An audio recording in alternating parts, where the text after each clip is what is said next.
Mtazamaji, Tume Huru ya Uchaguzi na Mipaka IEBC imeanza maandalizi ya mwisho ya uchaguzi mdogo utakaofanyika katika maeneo mbalimbali kesho kutwa.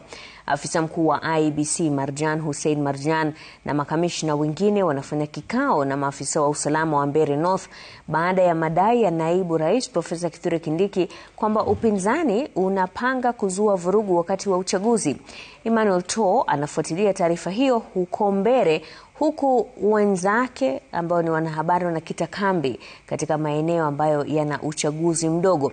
Kwa sasa, hebu sasa tuungane mubashara na Emmanuel To kutoka eneo la Siakago ili aweze kutupatia maelezo zaidi. Naam, asante sana Mashirima. Tunakujia moja kwa moja kutoka katika afisi za Tume ya Uchaguzi na Mipaka hapa katika eneo bunge la Mbeere North, ambapo mkutano huu ambao tayari umeweza kutueleza ni kwamba utakuwa unaanza dakika chache zijazo.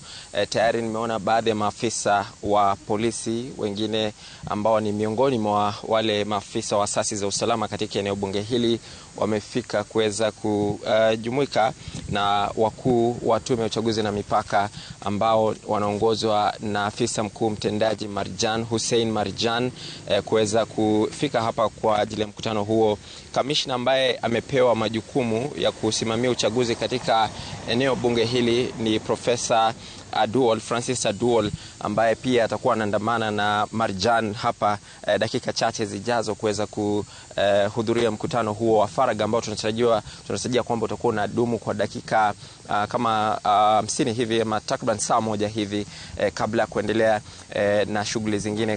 Kwa hivyo tunatarajia kwamba mkutano huo utakuwa unajadili masuala tete ambayo yaliibuliwa hapo jana na naibu rais Profesa Kithure Kindiki alipokuwa anapiga kampeni ya mwisho kumtafutia kura mgombea wa chama cha UDA Leonard Wamuthende katika eneo bunge hili, akisema kwamba naibu rais ama aliyekuwa naibu rais Rigathi Gachagua amepanga na viongozi wengine madai tu kwamba amepanga kuweza kuvuruga amani katika siku ya uchaguzi siku ya Alhamisi katika eneo bunge hili. Kumbuka eneo bunge hili lina wadi 3 ambazo zimebeba kura 55,000 zinazotarajiwa kupigwa siku ya Alhamisi.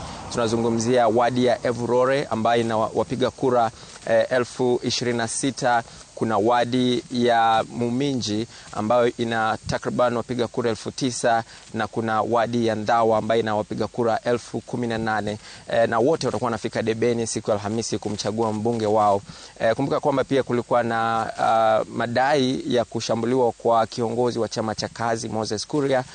Kuna picha ambazo tumeziona mitandaoni akiwa amefungwa bendeji kwa ajili kichwani baada ya kudai kwamba alivamiwa jana katika kampeni, na bila shaka atakuwa anafika hapa kuweza kuandikisha taarifa kwa maafisa wa Tume ya Uchaguzi na Mipaka pamoja na wale maafisa wa polisi. Kuna vituo 124 ambayo itakuwa inapiga kura siku hiyo, ama ambapo kura zitakuwa zinapigwa pale, na kila kituo kitakuwa na maafisa wawili wa polisi, kumaanisha kutakuwa na maafisa 248 ambao watakuwa wanasimamia uchaguzi huo.